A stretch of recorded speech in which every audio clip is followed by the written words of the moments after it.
Good Sunday afternoon, COVIDians. The beard is returning. Looks kind of like an awful lot of stubble at the moment, but it'll get longer. Yeah. Still got the two seagull chicks in the back garden as Sharon is still continuing now laying the bricks for the patio. My gosh, I thought I had a bit of a seagull tail feather sticking up there. I want to begin with something that I heard at it being Sunday morning, and quite often on Sunday mornings now I do try maybe to go online for a service, Christian worship quite often, and often in different places. And I want to give a shout out to Boston Salvation Army in Lincolnshire, UK. That's not Boston, UK, or for that matter, not Boston the band. Their commanding officer and his wife are moving on to pastures new, so I wish them all the best, and I wish all the soldiers and officers and cadets and whatever at Boston Salvation Army all the best as well.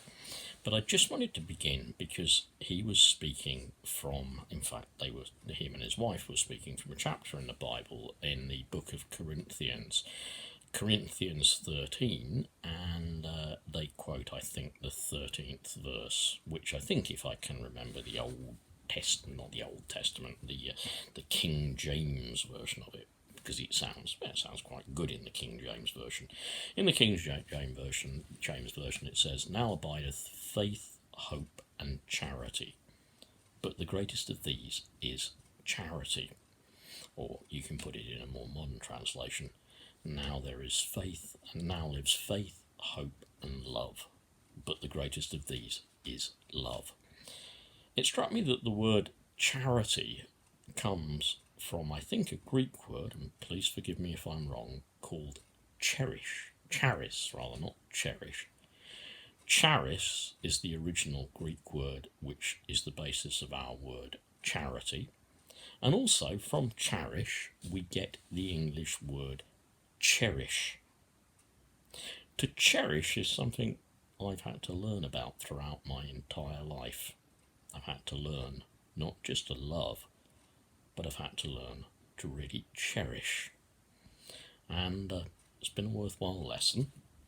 But when I quote Corinthians, as he did to you today, cherish the NHS, cherish all the good things that it's bought for everybody, cherish it on its 72nd birthday, look after it, build it up, protect it, cherish it like you would cherish a loved one, like you would make sure they had enough to eat, like you would make sure they felt warm and welcome, and that you would cherish being in their presence and they would cherish being in yours. Cherish the NHS. To cherish also means, I think, to protect as well. Just thinking of those gulls out there again. Every now and again, we're still getting dive-bombed like a Stuka by the mother. Yeah. Well, in a way, she's protecting and cherishing her chicks. So please, 72 years old today. Before I was born, yeah, the NHS was there. Let's cherish it, please. Right, on to things political and things immediately and things social, by the way, which I do not by any means sort of exclude from my understanding and my belief and my faith as a Christian, because the other thing about that love is it means nothing if it's not put into action. Words, not actions. Okay? Now let me put something before you on the day after the 4th of July COVID celebrations and the pubs reopening.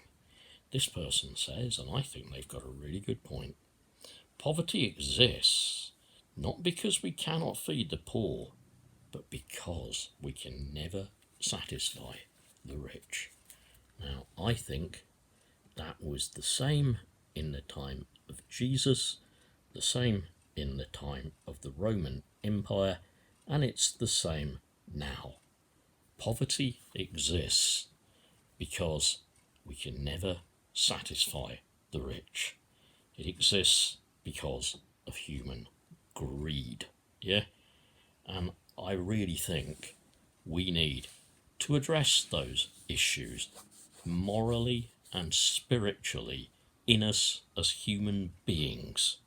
Doesn't matter what party we support, yeah? Right, so the rules now that Doris, let's call him Doris today because I think apparently he doesn't particularly like being Doris.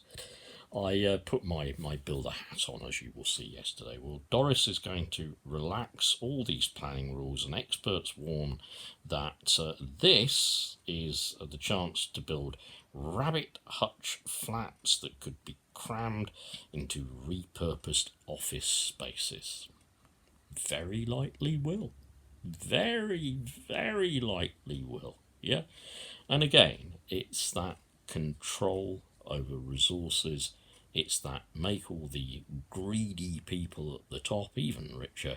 And let's not really cherish or care for ordinary people. Let's not do that. Let's just cherish and care for those people with the most money and the most power. Yeah? Okay, so that's going to happen. Gestures. A lot of worship, I suppose, too, can be about gestures, too. We make gestures when we worship. In all kinds of ways, I guess, not just in the Christian religion, but in other religions, in other faiths. We do indeed make gestures. Some Roman Catholics cross themselves, some evangelicals put their hands in the air or whatever, but we make gestures. Well, Boris apparently doesn't do gestures because Boris believes in substance. This doesn't seem to be full of a great deal of substance to me. Don't think the Union Jack flag is full of substance. It's full of symbolism, by the way. It contains the crosses of several saints. It is full of symbolism, yeah, but I don't quite know what substance it's full of, yeah. Here's a man who said something that I think is very, very true, and I think it's exactly what has always been the case in a way. No, not just specifically the Tories. The reason the Tories don't invest in education is because they depend on a certain level of ignorance for their support. Well said, Steve Coogan. Yeah, and I don't say that in a superior kind of way, as if to sort of say, well, I'm educated and you're not. You're just a peasant with no real education, and I'm so super educated, I think I'll talk down to you. Yeah. And what was the result of Super Spreader Saturday? Well, I think somebody kind of realised that very drunk people don't exactly social distance. Well, they didn't in SOHO. Yeah. Social distancing and drunk people kind of isn't really a good idea, but you know, in terms of caring for people and caring for our own NHS and caring for our society and caring for the health and well-being of others, we've been trying to say that to the government, but you know, in all honesty, I don't really think the government wanted to listen. Here's Mark again, yeah. The Observer, NHS fury over broken pledge for extra cash to fight virus. Tell me, did anyone expect anything any different? Yeah. And what else can we put on for you? Just a little bit. I'm just having a quick look. I've got a 1 minute 17 second clip from Mark. I'll put it in. It should just about fit, okay? Because I'm getting near the end. But just listen to Mark on this one, because I think what he says is good, and I think you should hear it. So here is my edited clip. It will come on in a minute. Okay, my edited clip is taking its time. Okay, well, let's run out of the edited clip because I don't just want to keep you waiting for something that's not going to happen. But remember, this town is looking like a ghost town. Yeah, it is indeed. Yeah, the place is beginning to look like a ghost town. And that ghost town has been appearing ever since we've had the Tories in power. Yeah, ever since they've been in power. And our Daily Faily, as Mark reminds us, said, "The day Britain smiled again." I don't mind if you went down the pub. Don't mind. I hope you socially distanced. I don't mind if Britain smiled again. I want you to smile. I think even God would like you to smile. Why shouldn't you be happy? God would want you to be happy. Why shouldn't you enjoy each other's company and cherish each other's presence? Why shouldn't you do that? I don't have an issue with that. I want you to be happy, but I want you to be safe as well. And for those of you that weren't, well, it's not a matter of blaming you, but you are going to be used now to sort of get the government off the hook. I feel today especially that we should look for goodness in people. We really must try. It's very hard to do that sometimes because we don't appear to see it. Perhaps sometimes we don't see much goodness in ourselves either. Maybe we should look for goodness. Somebody once said maybe we should look to the people who are trying to help. Indeed, and thank you for all those who are trying to help, especially for those who have been there 70 years and today in our NHS. Thinking of all who work even now for our NHS, who are on shift, off shift, even retired NHS workers everywhere.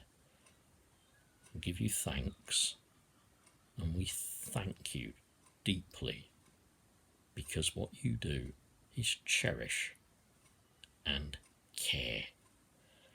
Go back to that in first letter to the Corinthians. Faith, hope, and charity. Yeah? But the greatest of these is charity. Amen, and God bless.